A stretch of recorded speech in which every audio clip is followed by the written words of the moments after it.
becomes so beautiful. You know, if get to know the person, get what makes him tick, what makes him work, what makes the other person move or do or think or feel, Tick. right? Which is tick, yeah. It's about ticking. So what happened now? If you know the guy likes a certain kind of food, cook that food for him.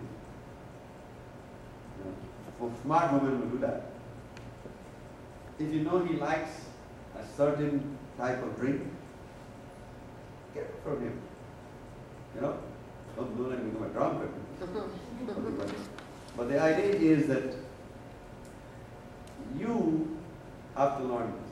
Now we don't learn this these days because there's a post that I put up on the website and everybody should read it. Is that women go to college degrees, they go to school, college and so on, and they learn all the things how to make money, business.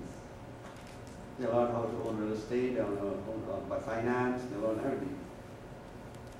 And then when they graduate and they get married, the husband says, I don't want you to work. Right? What happens to all the degrees now? It's all gone in the green. But there is a college degree that women need to have, which is not taught in college. And that is the one when they begin from home, from a young child. Their education in that degree is about family life, love life, how to treat people, how to be articulate, how to be smart in terms of family life. Because when they get a graduation and that, then the other degree is minimum, just to make money. And it's a plus. So that's why we need to learn how to, and that's why today we don't have that. That's why today it's just dating. Everybody thinks it's just going to sleep with a woman is the big thing, and they score and all these things, and that doesn't lead you anywhere. If you're going to love a person, love the beauty of the person inside and outside. Look for the beauty inside. So that's what's going to make it good. So that's why we have to do our mantras, because it helps you inside. And what you eat also helps you inside. All these diseases are created by what? By what you eat. And so on. The second part of this paper deals with receiving and giving. Now everybody says, Swami, well, why can't I find love? Why can't I find love?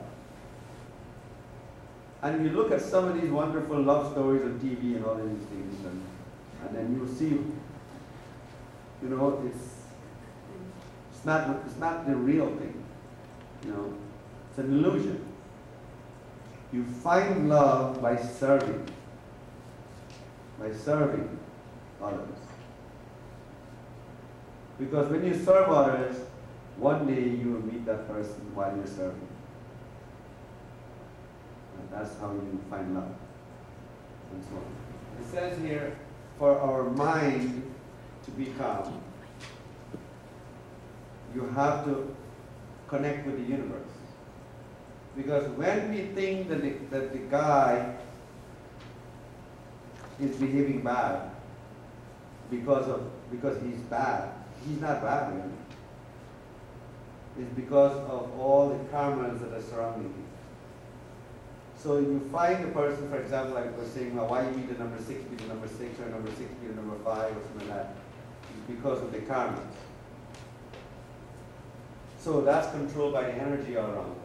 What we eat, what we see, and things like that. And so that's where the planets come in.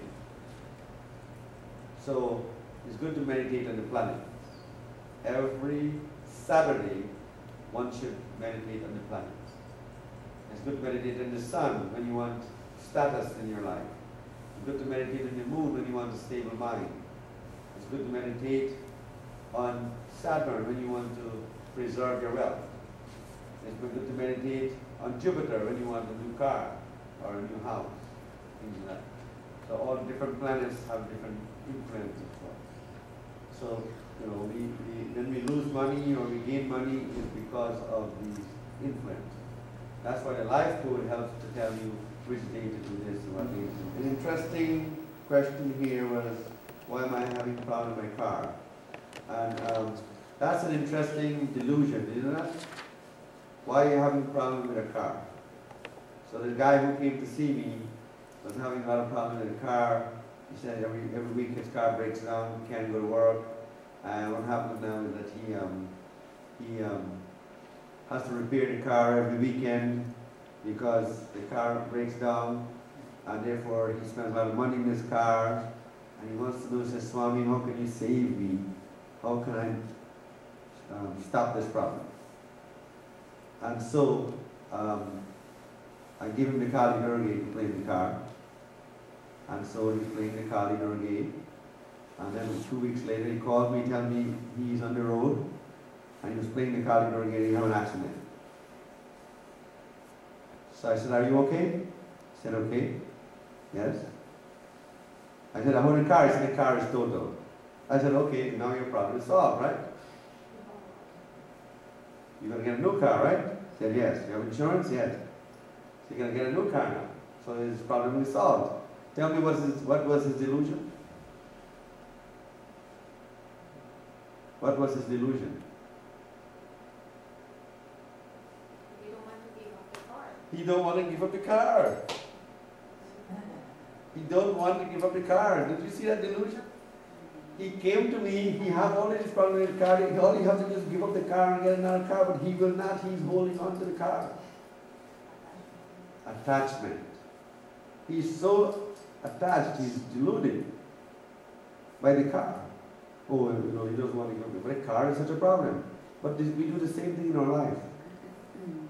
We have the problem, we keep having the problem, but we're so attached to that problem that we don't want to give it. And so when we have a big trauma, a big accident in our life, then the problem gets solved. So you're going to wait for the accident? No, you can change it before. Right? So, if that is where the guru comes in now. The guru comes in and makes you lose your delusion, lose your attachment to these things. And that's why the guru is the one who takes you out of delusion. That's why you come to a master. But even that creates delusion. Because you come to this guru, the guru tells you, give up your black clothes, and right away you got, oh no, I can't do that. Because again, the person's delusion is so strong that it's actually destroying their life. You know? And the worst thing if I said, give up that guy. Oh, why should I give up that guy? Yeah, but the guy doesn't work, the guy takes money from you, the guy lives off of you, the guy is your destruction, and you don't want to give him up. So we gurus, we swamis have a lot of hard work. Our job is very tough. Because to break this attachment is so tough. And the only powerful thing that helps to break that attachment is what? Huh? Love.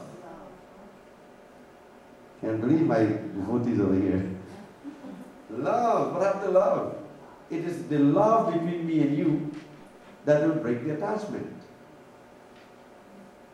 When the guru loves you, then he will try his best to break you away from that attachment. Right? Then you start to go on. Right?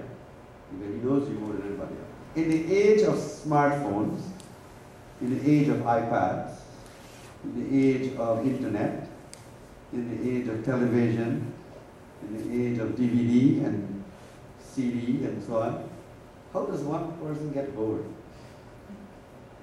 How do you get bored? You have all of those things. And the answer lies in yourself, our culture and so on. What was the first media they had? Radio? No. The first media. TV? The first media that transferred information. And it's the oldest media too. Newspaper? Huh? Telephone. I can't believe it. Letters? Book. Oh. The I was oldest, like, I'm still the oldest thinking like- thing in the world is a book. That's the oldest media. I can't believe you guys. Okay, so now, I hope that a stranger don't come and never look bad. Without the teacher. Okay. Okay, so now, book. And before book, what, Steve? Before book was Music? Poetry? Steve? What was the oldest media before book? Music. Prayer. No.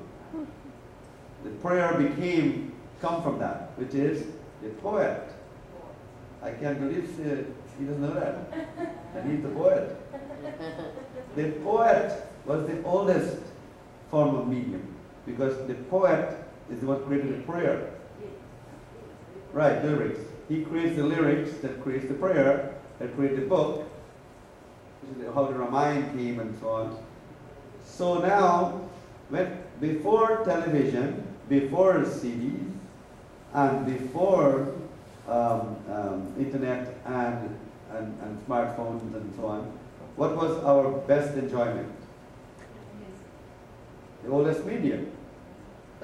Books. We would read, Julian. I mean, I know you're born in the modern world, but I'm trying to help you out here. So, book, we would read. And why did we read? Because we wanted knowledge. And so, in the old days, people never got deluded because they had knowledge. Nobody could fool them. Right? Today, as soon as you see an ad in the newspaper, oh, Walmart has a sale. Right? But the sale deludes you because you think that you're paying cheaper for something, but in reality you're not. Right? But the whole idea is that in the old days we didn't have that. People would buy the real stuff. So again, it was reading that entertained us in the old days, and we were never bored. If you look back at your parents, go to your grandparents, they were never bored. You know why? Because they were reading. And now the kids are down because they don't read. The whole idea now, the oldest media is never going to go out of circulation, and that's a book. It's never going to die because it is what kept the culture from generation to generation. So you're bored, that means you're not reading. Okay? Because what does reading do? It satisfies you inside. When you're reading that suspense novel or that nice thing that you're reading, you're feeling it inside. Right? When you read a finance book, you feel like you're making the money. Right? So the whole idea is that this reading is so important and the kids are not being taught this. Right? That's why Facebook is doing well. Because, but they still have to read.